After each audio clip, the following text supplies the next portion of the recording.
Hermanos, muy buenas noches. Bienvenidos a una sesión más de Moclam Perú. En esta sesión vamos a estar estudiando la lección número 9 de su material de Moclam Perú. La lección 9 se titula La nueva humanidad viviendo durante la superposición de las épocas. Quisiera también hacer un anuncio en relación al examen final y también en relación a su ensayo final.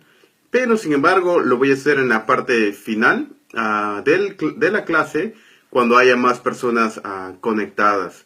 Pero si usted está viendo este video después del inicio de la sesión, por favor recuerde de que al final de la lección vamos a hacer un anuncio sobre el examen final y también sobre el ensayo, a fin de dar tiempo a que más hermanos se conecten.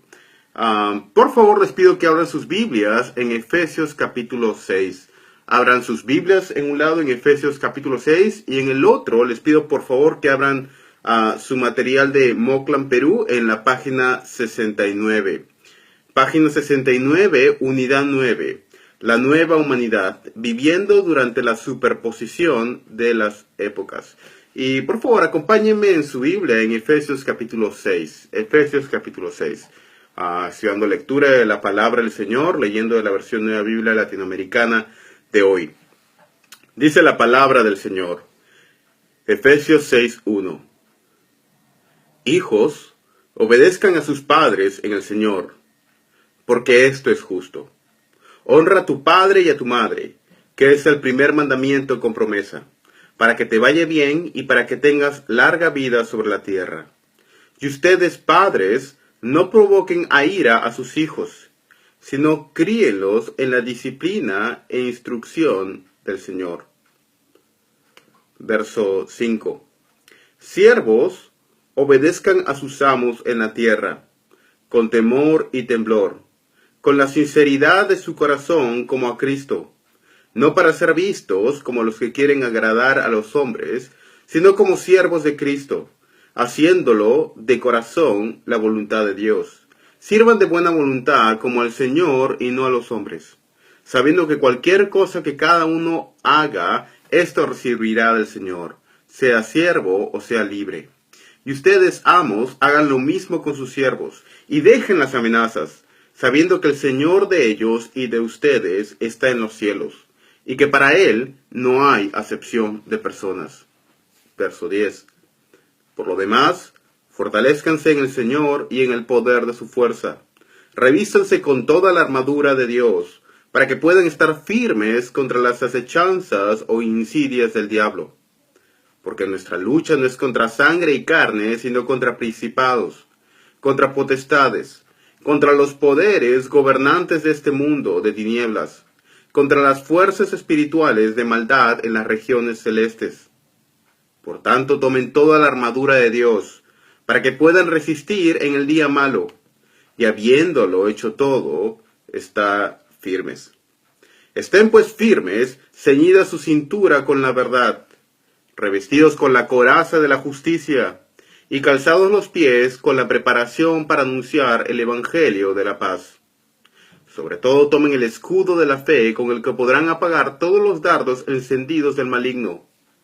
Tomen también el casco de la salvación, y la espada del Espíritu, que es la palabra de Dios. Con toda oración y súplica, oren en todo tiempo en el Espíritu. Y así, velen con toda perseverancia y súplica por todos los santos.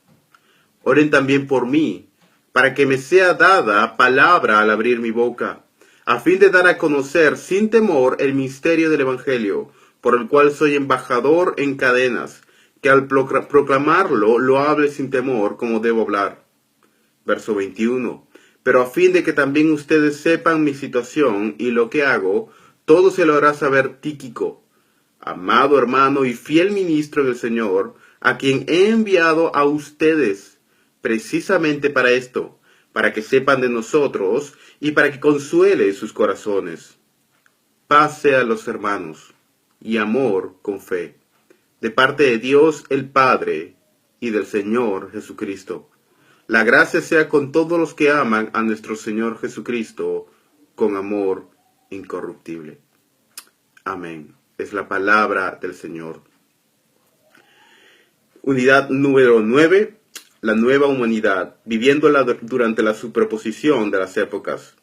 Resumen de esta unidad. Visión general de la nueva humanidad, la superposición de las épocas. Capítulo 1, bendiciones en los lugares celestiales.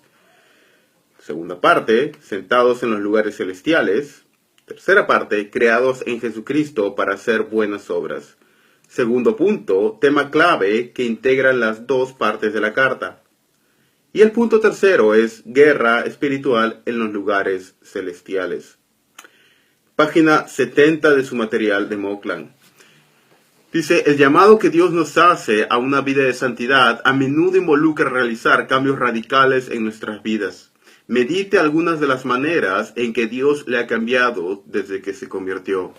Esto me recuerda mucho a las palabras que John Newton mencionó. John Newton, el famoso predicador, pastor, escritor de finales del siglo XVIII en Inglaterra. Newton escribió hacia el final de su vida.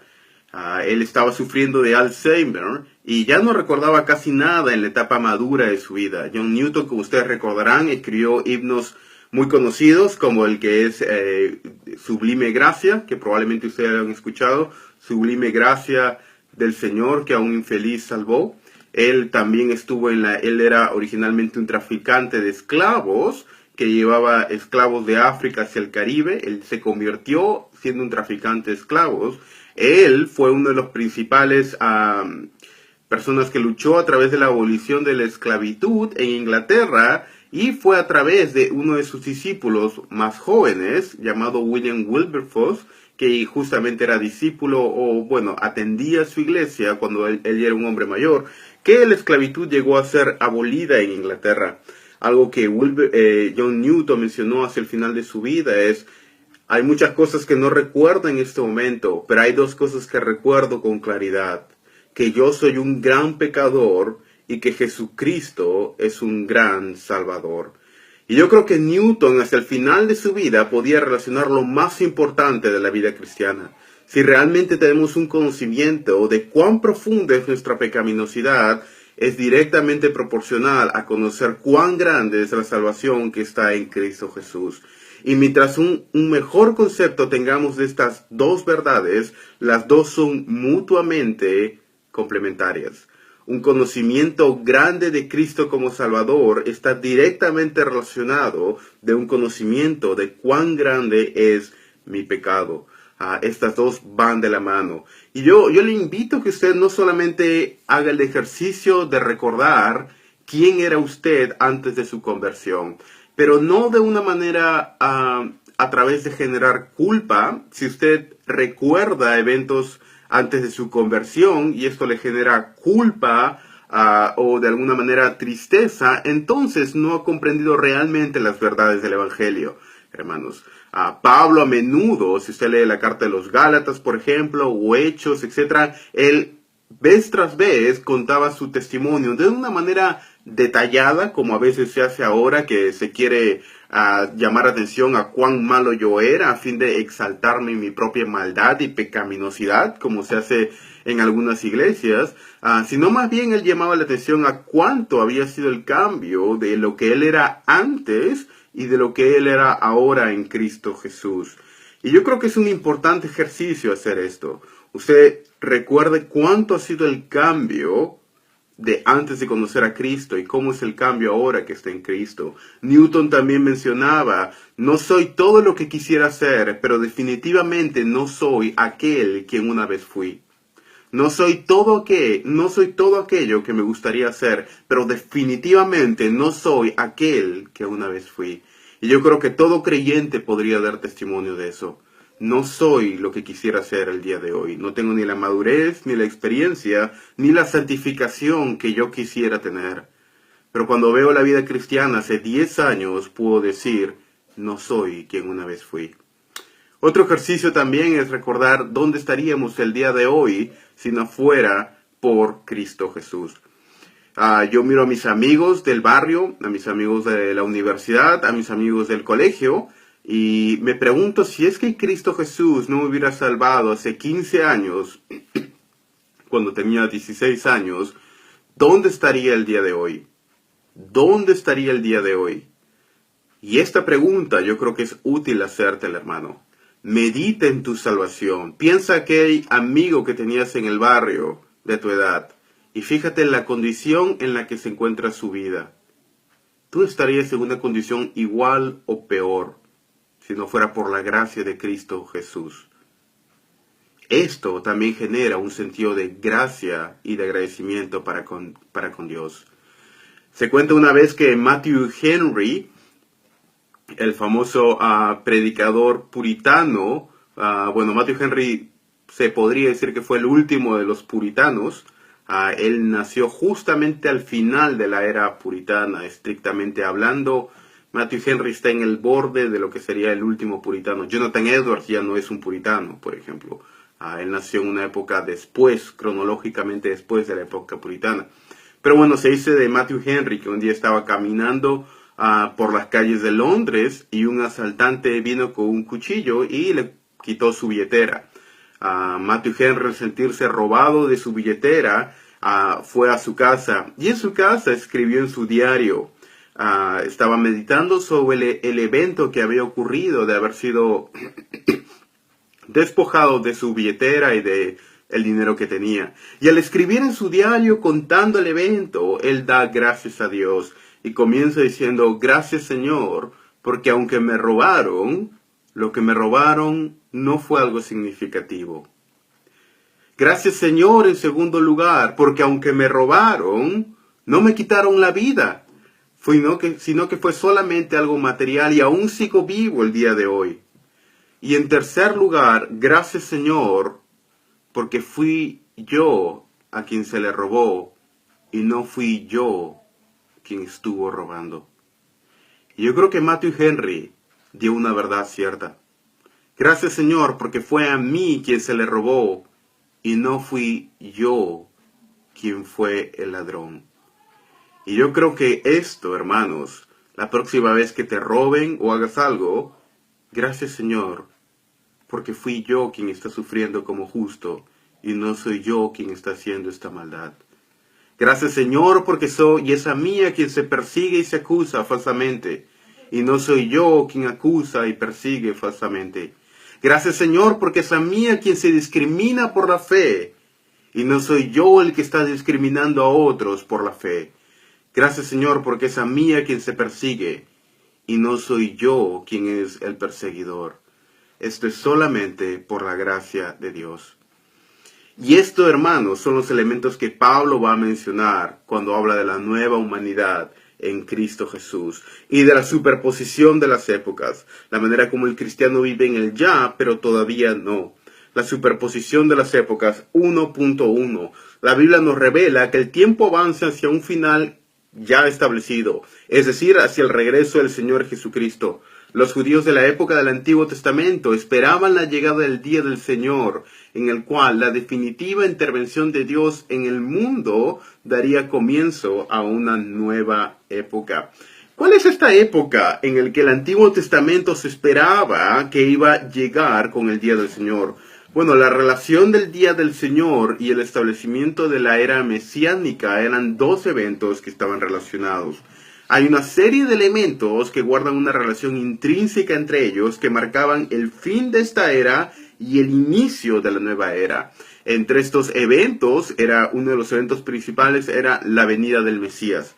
La venida del Mesías marcaba el fin de esta era y el inicio de la era por venir. Otro elemento que marcaba el fin de esta era y el inicio de la era por venir era la venida del Espíritu Santo.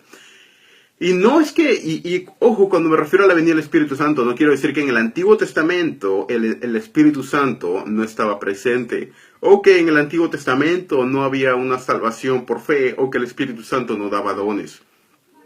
Sino más bien me refiero a la intensificación de la obra del Espíritu Santo en la era del Mesías. Y otro punto es el derramamiento del Espíritu Santo sobre toda carne. ¿Y a qué se refiere sobre toda carne? Bueno, se refiere a judíos y gentiles. Las profecías de Joel que cita Pedro en Hechos capítulo 2 y que también se cita en Jeremías, Isaías y otros pasajes, Ezequiel, donde habla el derramamiento del conocimiento de Dios sobre toda carne. Ese toda carne en el contexto de Joel y de Pedro en Hechos capítulo 2 no se refiere toda carne en un sentido inclusivo, es decir, cada persona del mundo, sino toda carne en el sentido de carne, es decir, judío y gentil. Este era otro punto, el derramamiento del Espíritu Santo sobre judío y gentil. Un tercer punto que marcaba el inicio de la era mesiánica era la restauración del exilio de Israel. Y esto vemos también que el Señor Jesucristo menciona. El día de hoy se ha cumplido cuando vemos esto en Lucas capítulo 4, en Lucas capítulo 5. El Espíritu del Señor está sobre mí por cuanto me ha ungido para dar buenas nuevas a los pobres, etc., para proclamar el año agradable del Señor, es decir, el fin del exilio. Y al final de la sección, en Lucas capítulo 5, él menciona, esta escritura se ha cumplido el día de hoy. Y estos elementos son los que marcan el inicio de la era mesiánica. Ahora, ¿se han cumplido o no se han cumplido? Y esta es la pregunta del millón. ¿Se han cumplido o no se han cumplido? Yo creo que el Nuevo Testamento es claro al afirmar que estos elementos se han cumplido en la era del Señor. Ha habido un derramamiento del Espíritu Santo sobre toda carne. Ha habido en un sentido la restricción de Satanás y la destrucción de las obras del diablo en la cruz del Calvario, en el cual Cristo triunfó sobre el diablo. Y ojo, a lo que se refiere el encarcelamiento o la destrucción de las obras del diablo es la obra de Cristo venciendo y derrotando al diablo en la cruz del Calvario. Ha habido la extensión del Evangelio, el derramamiento del Espíritu Santo, etcétera, etcétera. Pero sin embargo, vemos que estos elementos, aunque han sido todos inaugurados en su totalidad, no han sido completamente consumados. Es lo que se le llama la consumación del reino. Y esto es lo que se conoce a veces en teología como el ya, pero todavía no. La concepción o el concepto que una persona tenga sobre el ya, pero todavía no, va a marcar las posiciones que la persona tenga sobre escatología. Particularmente la definición si una persona es premilenarista o amilenarista o postmilenarista, él sí tiene lo que se le llama una escatología realizada o consumada o una escatología no realizada. Y lo que varía principalmente en estas posturas sobre la relación del cristiano y el fin de los tiempos, déjame desilusionarte, no es el rapto, no es tampoco un pasaje en las Escrituras. Lo que marca la diferencia entre una postura y otra es justamente el entendimiento que el cristiano tenga del reino en el Antiguo Testamento, del reino en el Nuevo Testamento y la relación entre ambos. Es justamente esto, la relación entre el reino en el Antiguo Testamento, el reino en el Nuevo, es el concepto del reino lo que marca primariamente nuestras posturas en relación a escatología, en relación a eclesiología, qué es la iglesia y quién conforma la iglesia y cuál es la relación entre la iglesia e Israel, y también, en tercer lugar, nociones de lo que se conoce como soteriología. Y aquí hay varias aspectos de interpretar la relación del reino entre el Antiguo y el Nuevo Testamento, que es dispensacionalismo clásico, dispensacionalismo revisado, dispensacionalismo progresivo, teología del pacto clásica y teología del pacto o nueva teología del pacto. Personalmente yo creo que en Efesios, Pablo menciona que nosotros estamos viviendo en el ya, pero todavía no. Estamos viviendo en aquel periodo que fue inaugurado con la muerte y resurrección de nuestro Señor Jesucristo. Y la resurrección de nuestro Señor Jesucristo, lo que ha inaugurado esta nueva era del Espíritu. Sin embargo, esta nueva era aún no es consumada completamente, sino hasta el retorno de nuestro Señor Jesucristo. Y esto es lo que menciona Pablo en Efesios capítulo 2, verso 4. Y lo quiero por favor que lo lean conmigo, Efesios 2, 4. Pero Dios, que es rico en misericordia, por su gran amor con que nos amó, aun cuando estábamos muertos a causa de nuestros delitos, nos dio vida juntamente con Cristo, y con Él nos resucitó, y con él nos sentó en los lugares celestiales en Cristo Jesús, a fin de poder mostrar en los siglos venideros las sobreabundantes riquezas de su gracia por su bondad para con nosotros en Cristo Jesús. Porque ustedes ya han sido salvados por medio de la fe. Pablo no menciona no resucitará, no sentará, no salvará, sino que lo menciona en un pasado perfecto, es decir, como un evento que ya ha tenido lugar. Ya hemos sido resucitados cuando Cristo resucitó. Ya hemos sido sentados a la diestra de Dios cuando Cristo se sentó a la diestra de Dios. Ya hemos sido salvados y justificados cuando Cristo en un sentido fue salvado y justificado. No por su pecado, sino justificación de la obra de Cristo en la resurrección. Es decir, que está la unión del creyente con Cristo Jesús, que todo lo que Cristo Jesús hace y ha hecho le es adjudicado al creyente. Ya hemos sido resucitados porque Cristo ya ha sido resucitado. Ya estamos en los lugares celestiales porque Cristo está ahí. La identidad del creyente no es hombre, mujer, esclavo, libre, rico, pobre, sino es Cristo Jesús en sí mismo. Y esto es importante que recordemos porque ese es un tema principal en el libro de Efesios, nuestra unión con Cristo. Y esto marca la ética cristiana en Pablo, unión con Cristo. Estamos en Él y este es un tema que se menciona vez tras vez. Capítulo 1. Y vamos aquí a comparar dos capítulos, el capítulo 1 y luego el capítulo 4 y terminar con el capítulo 6. En el capítulo 1, bendición en los lugares celestiales, página 70 en su material de Moclan. En el capítulo 1 encontramos tres realidades subyacentes. El plan divino revelado en Cristo, versos 1, 9 al 10, capítulo 1, versos 9 al 10, la predestinación de su nueva familia, Cristo derramado su sangre y redimido su pueblo, Cristo habiendo ascendido a la diestra de Dios, reina ahora por sobre todas las cosas para la iglesia. En Efesios 1:3, Pablo alaba a Dios porque los creyentes son bendecidos en los lugares celestiales con toda bendición espiritual en Cristo Jesús. Aquí se les cuenta cómo ser santos y sin mancha, hijos de Dios, recibir la gracia divina, etcétera, etcétera. Ahora, cuando Pablo menciona estas bendiciones las menciona en el capítulo 1 como algo que está en tiempo presente. Ya somos santos, ya somos sin mancha, ya comprendemos la voluntad de Dios, ya tenemos gracia divina, redención, ya hemos sido incluidos en la salvación con los judíos, etcétera. Las salvaciones ya son nuestras ahora, aunque no han sido consumadas completamente. Todas las salvaciones son nuestras, no solo una parte. Todas las bendiciones en toda su dimensión son nuestras, pero la consumación de las mismas es futura. No debemos hacer nada para la obtención de las mismas, pero en un sentido sí podemos trabajar para incrementar las bendiciones que recibiremos en la época futura. Es decir, que mi obediencia al Señor mientras estoy vivo no hace una diferencia cualitativa en la calidad de las bendiciones, sino más bien cuantitativa en la calidad o intensidad de las mismas. Déjame ponerle un ejemplo a qué me refiero con estas bendiciones que ya se mencionan como teniéndolas ya, pero al mismo tiempo no ser consumadas. Alguien podría preguntar, entonces Daniel, ¿quiere decir que estas bendiciones pueden crecer si ya las tenemos?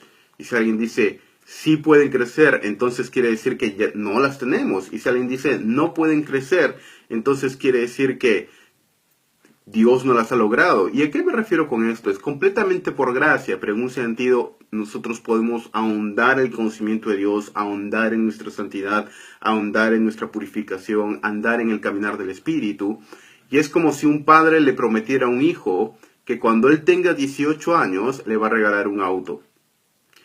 El hijo sabe que cuando él tenga 18 años, él va a tener un auto. No es en base a su obediencia que el padre le va a regalar un auto. Ya sea que se porte mal o se porte bien, él le va a dar un auto.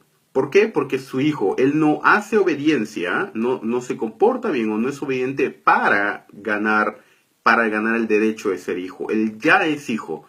Ahora, el padre le dice que si no obedece completamente, él le va a dar un tico.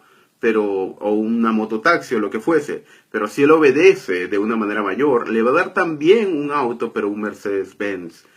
Y la diferencia aquí, en ambos, él está obteniendo el auto, pero la diferencia es en qué tipo de auto está obteniendo. Y esto es obviamente guardando las distancias, una similitud con las bendiciones y con nuestra salvación en Cristo Jesús.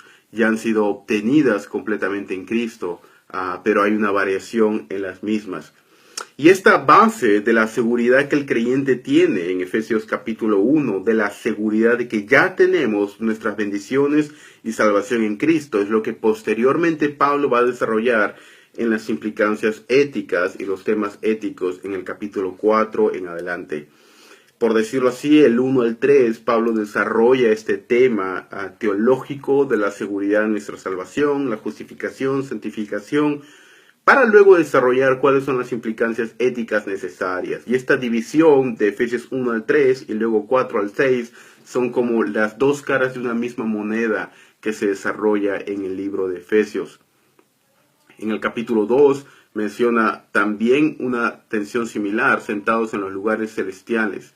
Dice, vivimos en la época actual perversa, antes estabas muertos en relación a Dios, pero Dios nos resucitó para sentarnos junto a Cristo Jesús, de modo que pertenecemos a una nueva época.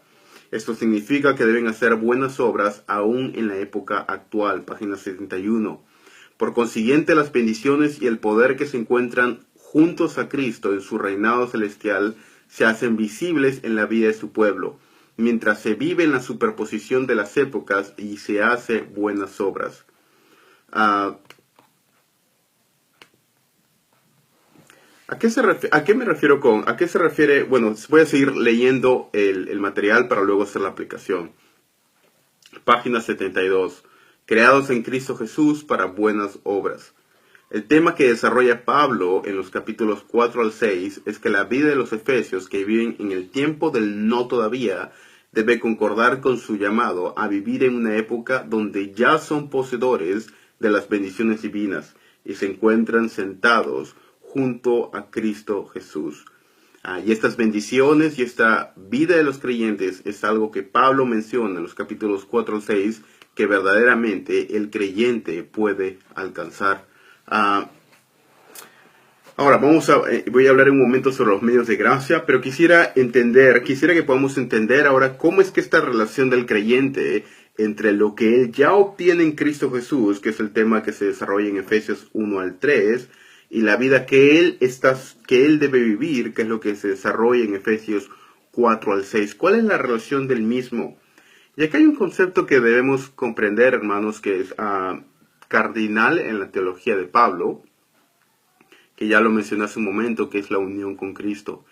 El creyente y Cristo Jesús. El creyente está tan unido a Cristo Jesús que ha habido en la cruz del Calvario un intercambio entre mi persona y la persona de Cristo. La justicia de Cristo me ha sido adjudicada a mí, mi pecado le ha sido adjudicado a Cristo. Y está la unión entre el creyente y Cristo, que todo lo que se predique o se diga de Cristo también se dice del creyente. Si a Cristo se le llama, claro, guardando las distancias porque no somos divinos, pero si a Cristo se le llama santo y justo, entonces al creyente, en virtud de estar en Cristo, al creyente se le llama santo y justo. A Cristo se le llama Rey de Reyes. Luego Primera de Pedro, y se le llama a Cristo sacerdote. Él es el sumo sacerdote, en Hebreos menciona eso. Luego Primera de Pedro y Apocalipsis menciona que Dios nos ha constituido una nación de reyes y sacerdotes. Y esto, yo soy un rey, pero yo pensé que Cristo era rey. Yo soy un profeta, yo pensé que Cristo era el profeta. Yo soy ungido, yo pensé que Cristo era el ungido. Y aquí hay un tema, porque todo lo que se predique o se diga de Cristo, en un sentido se dice del creyente, porque el creyente está en Cristo. Ahora déjame seguir desarrollando esta idea, ya donde quiero llegar con esta idea, que es fundamental para entender el esquema de salvación y del ya, pero todavía no. Ustedes recuerdan cuando Pablo, o en esa época Saulo, Saulo, una es la versión hebrea y otra es la versión latinizada. Saulo es lo mismo que Pablo. cuando Pablo o Saulo estaba persiguiendo a la iglesia. Ustedes recuerdan que se le aparece el Señor en el camino a Damasco y le dice el Señor: Saulo, Saulo, ¿por qué me persigues? Dura cosa te es dar coces contra el aguijón. Ahora, ¿a quién estaba persiguiendo Saulo? Saulo estaba persiguiendo a la iglesia, ¿verdad? Pero el perseguir a la iglesia era perseguir al Señor. ¿Por qué? Por la unión que la iglesia tenía con Cristo. Es decir, un evento o una maldad que se le hace a un creyente es como si se le hicieran a Cristo Jesús.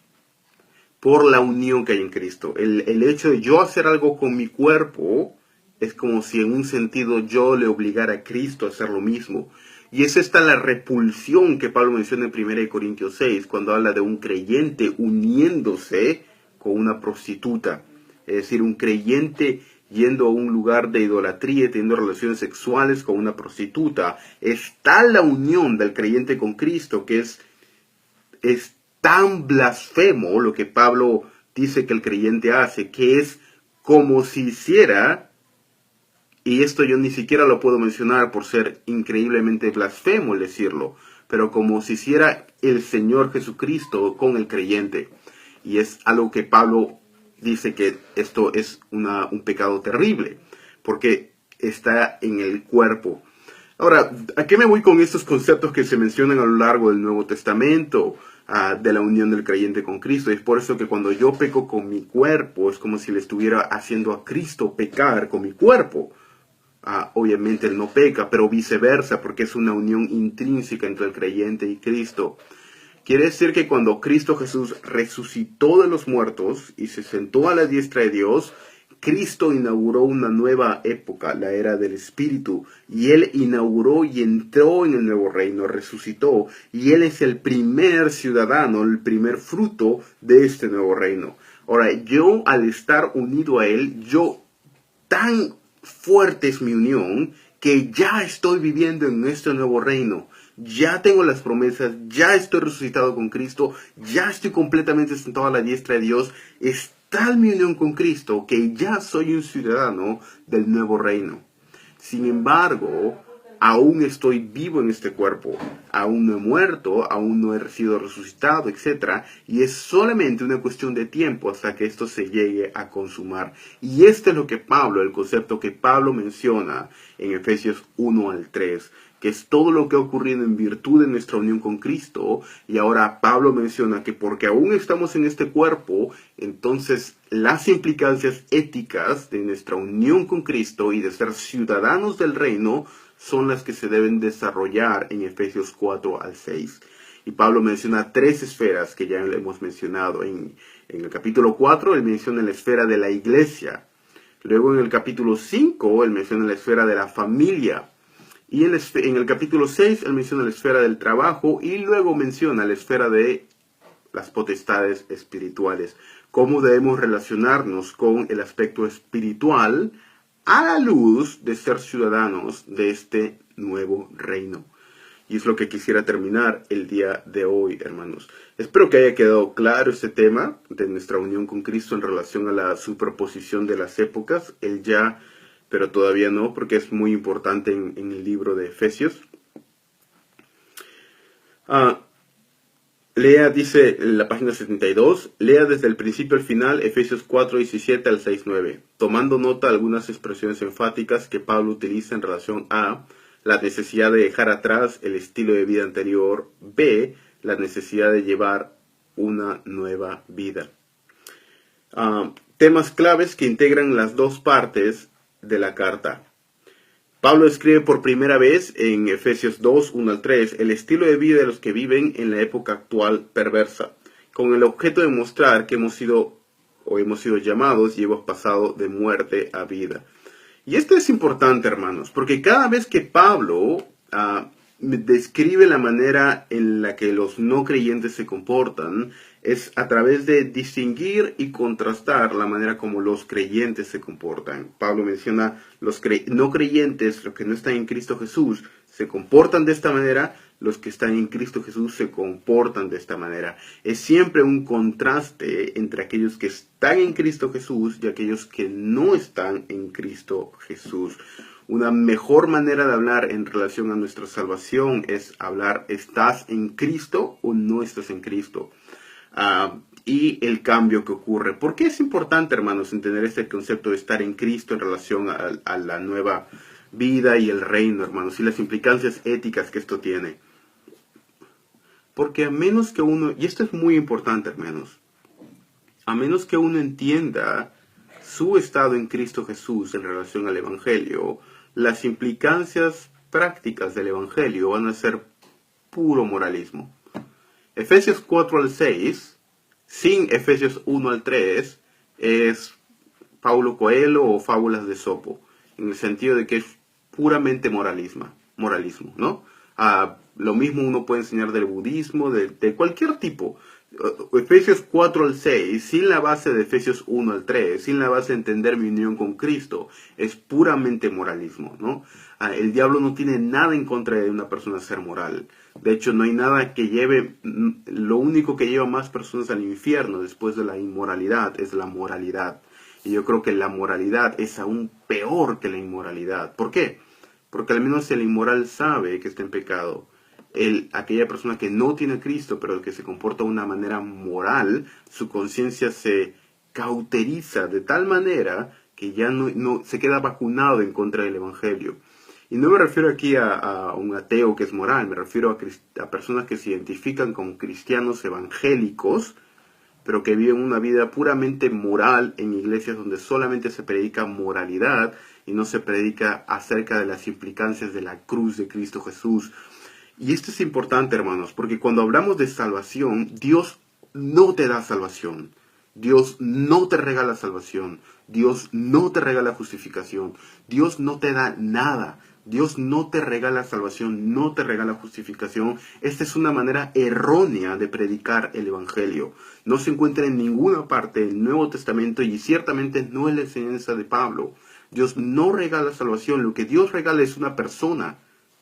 Él regala a Cristo Jesús.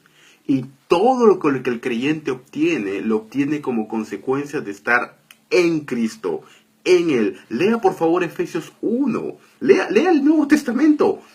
Todas las veces se menciona en Él nos santificó, siendo escogidos en Él, nos bendijo en Él, nos resucitó en Él, hemos sido amados en el amado, nos amó en Él, nos predestinó en Él, nos justificó en Él, nos santificó en Él. Y esta frase en Él, en Cristo, hemos sido resucitados en Cristo, en Cristo, en Cristo, en Cristo, en Cristo, en Cristo, en Él. Pablo lo menciona en casi cada párrafo de sus cartas, Pedro, etc. Y la enseñanza del Nuevo Testamento es esta. ¿Y por qué es importante hacer esta distinción? Porque a menos que comprendamos que es Cristo Jesús, las personas van a ir a la iglesia en busca de ser libres del diablo, van a ir en busca de salvación, pero no de Cristo. Una persona puede querer genuinamente ser libre de su pecado y libre de su culpa y no querer a Cristo. Yo quiero ser libre de mi pecado, quiero sentirme bien conmigo mismo, y si me lo da Buda me hace sentir mejor, entonces yo voy a ir a Buda, con tal de que me hace sentir bien. Si el predicadorcito de la prosperidad me hace sentir bien, voy a ir al de la prosperidad. Si el predicador evangélico me hace sentir bien y me da una vida moral, voy a ir a ese predicador evangélico. Uno puede predicar un evangelio que en realidad no tenga nada que ver con Cristo. La gente se acerca a la mesa del Señor no por el Señor de la mesa, sino por lo que está en la mesa. La gente se acerca no por Cristo Jesús, sino por lo que puede obtener de Él. Yo quiero sentirme bien, ya no quiero sentirme mal, entonces me acerco. Y se hace pensar como que lo que la persona tiene, justificación, santificación, etc., son regalos de Dios. Absolutamente sí, pero son regalos de Dios que vienen como consecuencia de estar unido a Cristo Jesús. ¿Y a qué me refiero con este punto? Supongamos que el día de hoy yo me caso con una viuda rica, ¿eh? Yo todavía soy soltero, aunque ya estoy comprometido por si acaso. Pero imaginemos que el día de hoy yo me caso con una viuda rica, ¿ya? Yo me caso con una viuda rica. ¿Y qué ocurre con esto? Bueno, yo soy pobre y tengo deudas. La viuda rica heredaría mis deudas. Pero esta viuda rica, obviamente, como yo me estoy uniendo a ella, su dinero pasa a ser mi dinero y mi deuda se paga. Ahora, ¿qué pasaría si yo me caso con esta viuda rica, no por lo que ella es, sino por su dinero? ¿Realmente estaría amando a esta persona? No, estoy con ella por su dinero, por lo que ella me puede dar. Y ese es el punto con un evangelio que no tiene en cuenta a Cristo. Yo me acerco a Cristo Jesús porque quiero tener una mejor vida, porque quiero no ir al infierno, porque cualquier cosa, menos Cristo Jesús en sí mismo. Y esa es la verdad que Pablo menciona en Efesios y a lo largo de todo el Nuevo Testamento. Y acá hay una serie de temas que se mencionan en Efesios: la redención y la nueva vida en Cristo Jesús. Sentados con Cristo Jesús en su poderoso reino. No solamente poseemos una nueva vida, sino que ya nos encontramos sentados con Cristo Jesús. Este conocimiento es dado a través, etc. Sentados con Cristo Jesús, creados para hacer buenas obras, página 73, etc. Estos elementos que se mencionan, sentados en Cristo Jesús en su poderoso reino, creados para hacer buenas obras, si usted analiza los pasajes, este conocimiento que se menciona en la carta de Efesios nos es dado a través de la comunión que tenemos con otros creyentes, es decir, a través de la palabra predicada de Dios, a través de la comunión con otros creyentes, a través del animarnos unos a otros, es que estas verdades de las Escrituras se hacen reales en nuestra vida, hermanos. Y es ahí la importancia de la comunión que se menciona en Efesios capítulo 4 en relación a la iglesia. Quisiera mencionar, antes de que se me vaya el tiempo, de la página C33, guerra en los lugares celestiales. Quisiera hablar un poco en este punto de guerra espiritual, brevemente, porque ya nos gana el tiempo. 73. Se trata de una guerra espiritual, en la cual poderes maléficos ocultos pretenden recuperar el control sobre la vida de los creyentes. La respuesta de Pablo a este ataque constante es que debemos ser fuertes en el Señor, es decir, que debemos ser fortalecidos por medio de nuestra unión con Cristo. Vez tras vez, el remedio contra las acechanzas del diablo se encuentra en el fortalecimiento en el Señor. Pero, ¿qué significa este fortalecimiento en el Señor? Bueno, el fortalecimiento en el Señor que Pablo menciona en Efesios capítulo 6 va directamente ligado al conocimiento de nuestra propia debilidad. Es decir, que mientras más me embarco en una lucha espiritual directamente con mis propias fuerzas, menos me fortalezco en el Señor. Es decir, el creyente que continuamente le reclama al diablo que le ha quitado lo que le pertenece y comienza a, en un sentido, directamente relacionarse en una lucha espiritual con el diablo, justamente hace lo contrario que lo que Pablo menciona en sentido de guerra espiritual. Si el creyente realmente comprende el concepto de guerra espiritual, entonces menos va a ir a un punto confrontativo con Satanás y más va a orar para que el Señor obre, conociendo que Él en sí mismo es una persona completamente débil. Y en este paradigma de lucha o guerra espiritual, la conquista de Canaán nos sirve como un paradigma del Antiguo Testamento para la enseñanza de guerra espiritual en el Nuevo Testamento. Cuando Pablo habla de la guerra espiritual y la armadura de Dios en Efesios capítulo 6, no se refiere a la armadura romana. Hermanos, Efesios 6 no está hablando de una armadura romana, no está hablando del yelmo de la salvación, etc. No está hablando de un soldado romano. Como yo tengo acá en mi casa, mi hermana creo que tiene una foto de un soldado romano y dice tomar toda la armadura. No, esa no es la imagen que Pablo está usando en Efesios 6, sino el concepto que Pablo menciona cuando habla de guerra espiritual en Efesios 6, en Colosenses, etc. Es la imagen de la conquista de Canaán, en el cual el pueblo de Israel libró batallas en contra de los cananeos, ejecutándolos, etc. Pablo toma los principios que se narran en la guerra real, en un sentido, la guerra real que hubo en el libro de Josué y Jueces, y a través de este paradigma, porque recordemos que Josué y Jueces es teología, historia teológica, es decir, son libros de historia. Josué y Jueces absolutamente sí, pero son libros de historia que tienen el propósito de ilustrar o ¿cuál es la palabra? Enseñar verdades teológicas, han sido seleccionadas con una agenda teológica. Y en este caso, uno de los puntos principales que Pablo toma es el punto de la lucha o guerra espiritual. No tenemos tiempo para hacer este estudio, hermanos, de cómo Pablo en esta sesión, me quedan 5 minutos, de cómo Pablo en el Nuevo Testamento usa el paradigma del Antiguo Testamento para hablar de lucha espiritual y cómo esto se relaciona con la ley mosaica a la luz de ser ciudadano del nuevo reino. Y ese es un trabajo exegético muy interesante.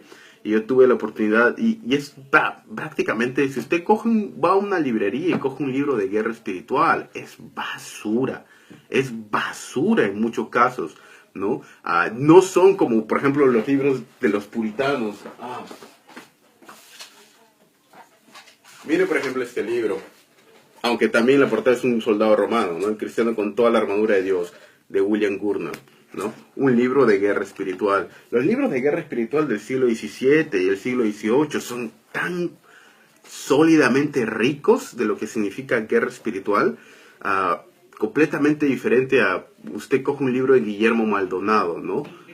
Derrotando al enemigo, o de Ana Méndez, o de estos apóstoles, y es un escándalo exegético, verdaderamente. Es una blasfemia exegética lo que hacen con pasajes del Antiguo y del Nuevo Testamento.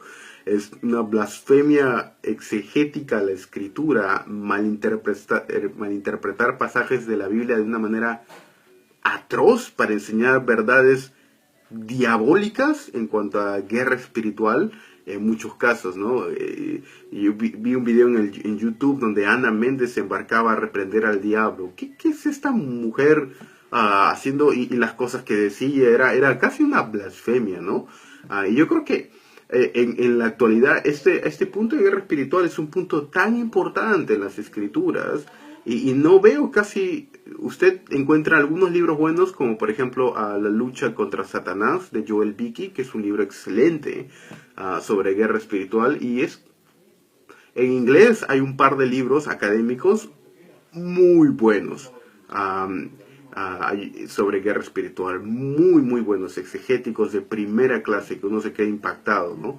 Pero en español, salvo un par de excepciones, al menos que yo conozco, cuando uno va a este tema espiritual, o hermanos a veces bautistas niegan completamente este aspecto, como si no se mencionara en las Escrituras, tanto en el Antiguo como en el Nuevo Testamento, y lo omiten. Yo creo que lo hacen en reacción de algunos hermanos carismáticos y omiten mencionar este tema, que es un error completo.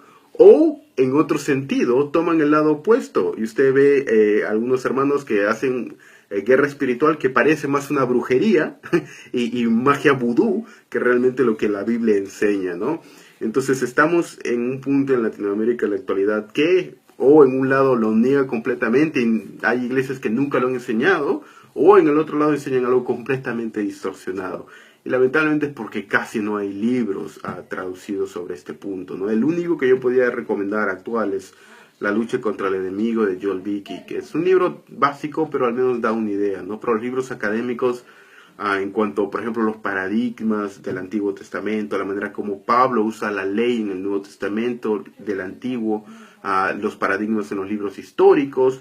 Déjenme mencionarle un ejemplo, por ejemplo, brevemente de que me gane, de cómo Lucas usa este concepto de guerra espiritual desarrollado en Josué y Jueces.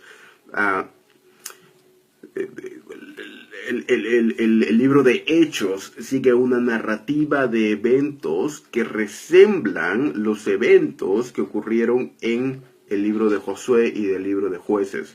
Ambos comienzan, el libro de Hechos comienza con la entrada a la nueva tierra, en este caso es toda la tierra de Dios. El libro de Josué comienza también con la entrada a la nueva tierra. En el libro de Hechos se menciona a las batallas que los creyentes tuvieron que sufrir y la persecución. El libro de Josué menciona las batallas que el pueblo de Israel tuvo que tener al entrar a esta nueva tierra. Sigue el camino de Hechos, y usted tiene en el libro de Hechos los pecados que comenzaron a ocurrir en la iglesia y cómo Dios juzga inmediatamente el pecado. Y aquí se menciona Ananías y Zafira, que codiciaron algo del dinero que le pertenecía al Señor, que había sido dado a los apóstoles para su administración, y cómo Ananías y Zafira tomaron esto y lo enterraron, Ananías y Zafira mintieron en cuanto al dinero, etcétera, y era un pecado en relación al dinero. Y luego sigue la progresión en Josué, y después de esto que sigue, el pecado de Acán. ¿Qué hizo Acán? Acán ocultó un pedazo del dinero, ustedes recuerdan, en Josué, si mal no me equivoco, es Josué capítulo 7, cuando habían ganado y ocultó el botín. ¿Y qué hicieron? Bueno, ¿qué ocurrió con Acán? Él y toda su familia fueron llevados afuera y fueron juzgados y fueron ejecutados. ¿Qué ocurrió con Ananías y Zafira? Fueron ejecutados también de la misma manera, ¿no? Entonces, no puedo seguir con esta progresión, pero hay una progresión que Lucas está tomando la historia de Israel en Josué y Jueces y está tomando las verdades teológicas que el autor de Josué y Jueces quiere enseñar y está aplicando esta misma agenda teológica a su narración del libro de Hechos a través de la historia de la iglesia en el Nuevo Pacto, a fin de enseñar las mismas verdades teológicas en el Antiguo Pacto, pero a la luz de la inauguración del reino en el Nuevo Pacto en Cristo Jesús, el Mesías. Y este punto es el que Lucas, por ejemplo, cuando narra el punto de lucha espiritual en Hechos, resembla también este concepto de lucha espiritual en el Antiguo Testamento. Y eso es solamente un punto, hermanos. Podríamos mencionar casi cada libro de las Escrituras del Nuevo Testamento y es tan claro, incluso etimológicamente, exegéticamente, y los principios que se pueden tomar sobre batallas espirituales, lucha espiritual del creyente, y es un manual de ética completo para el cristiano luchar con el pecado, luchar con el diablo, luchar con el mundo. Es un manual de ético excelente que creyentes en el siglo XVII lo tenían tan claro y en la actualidad, y casi es un concepto que la verdad a veces me da cólera, el punto de lucha espiritual, y cuán simplista y cuán básica y cuán... Usted conversa con creyentes que tienen 20 años en la iglesia y creen que saben de lucha espiritual y lo que la Biblia enseña sobre guerra espiritual, y no han comprendido un tema que para los apóstoles era algo básico, que un creyente promedio en el siglo XVIII, que estaba en las currículas de escuela dominical, ¿no? ¿Hasta qué punto nuestras iglesias enseñan algo tan apartado y tan básico? ¿Cómo creyentes pueden llegar a tener 20 años en la fe, 30 años, pastores, y no tener una noción básica de teología bíblica y de los temas principales? Y esto es algo que entristece, pero también reta hacer, hermanos. No he hablado nada de lo que quería hablar de guerra espiritual y todos los principios que había puesto en Efesios capítulo 6. Hermanos, yo creo que se podría escribir un libro sobre esto. Y había narrado algo que me iba a tomar unos 20 minutos, pero ya me ganó la hora, hermanos. Así que voy a terminar aquí la clase.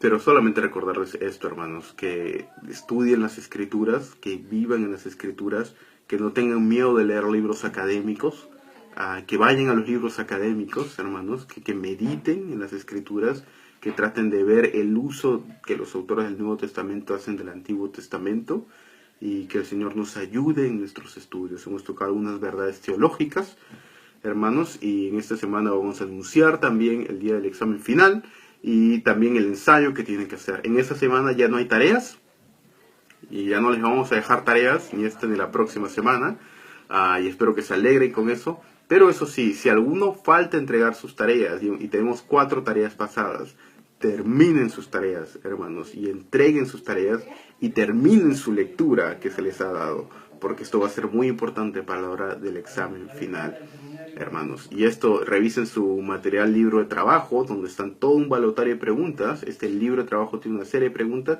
y estas preguntas son claves para su examen final, hermanos, y su ensayo. Vamos a anunciar más en esta semana sobre esto. Espero que haya sido de ayuda esta sesión, hermanos, y espero que el Señor les bendiga y les guarde en su caminar en Cristo Jesús. Les aprecio y les amo el Señor, hermanos. Sigan con sus estudios, hermanos. Somos una generación y la vida se pasa rápido. Hagamos algo para el Señor en nuestra generación, en el Perú. Hagamos un cambio juntos. Que el Señor les bendiga, hermanos. Nos vemos la próxima semana. Hasta luego.